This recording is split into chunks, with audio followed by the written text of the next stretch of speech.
नमस्कार, आप देख रहे हैं भारतवर्ष 24 न्यूज।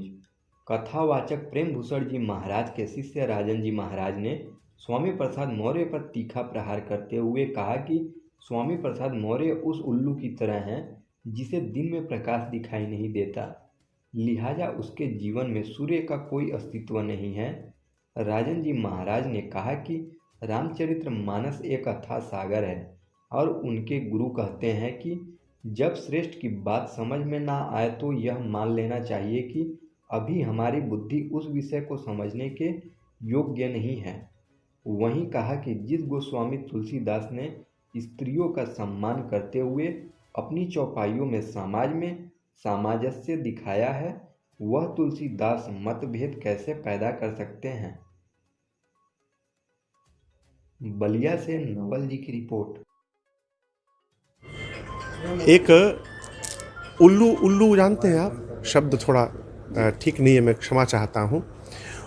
उल्लू को दिन में प्रकाश में कुछ दिखाई नहीं पड़ता, तो उल्लू की सभा के अनुसार सूर्य का कोई अस्तित्व नहीं होता।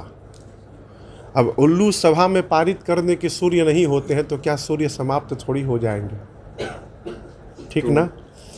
सूर्य पर कुछ भी उछालिएगा तो सूर्य का कोई हानि नहीं होगी उससे, वो जो उछालिएगा लौट के आपके ही ऊपर गिरेगा। जो भी भगवान के अस्तित्व पर संदेह कर रहे हैं, भगवान के अस्तित्व पर प्रश्न कर रहे हैं, भगवान से प्रार्थना उनको सद्बुद्धि दे। उनसे पूछा जाए कि मानस के किस प्रसंग का ये चौपाई है, किस कांड का है, तो नहीं बता पाएंगे जहाँ तक मुझे आशा है। तो मानस एक अथाह सागर है।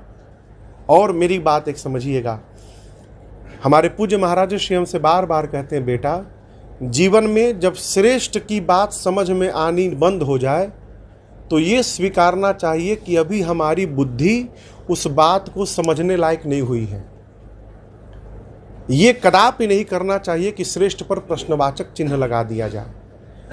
पूज्यपाद गोस्वामी तुलसीदास जी की पंक्ति यदि समझ में नहीं आ रही है तो मानिए कि हम अभी उस योग्य नहीं भय हैं कि इस गूढ़ अर्थ को समझ जाएं। उसके लिए किसी श्रेष्ठ महापुरुष के चरणों में बैठिए, उनसे प्रार्थना करिए और उसको समझने का प्रयास करिए। ये नहीं कि गोस्वामी जी पर प्रश्नवाचक चिन्ह लगा दें, ये इसका अर्थ है। अब इसका अनर्थ लगा लिए गोस्वामी जी पीटने के लिए बोले, अरे यत्र नार्यस्ति पूज्यन्ते रमन्ते तत्र देवता, गोस्वामी जी पीटने के लिए कह देंगे। जहाँ आदर, स्त्री का इतना आदर किया गया, भगवान राम एक वन में रहने वाली भीलनी के पास जाकर उसके जूठे बेर को खा रहे हैं, जहाँ पर समाज में इतना सामंजस्य दिखाया गया है, वो गोस्वामी तुलसीदास जी मतभेद पैदा करेंगे।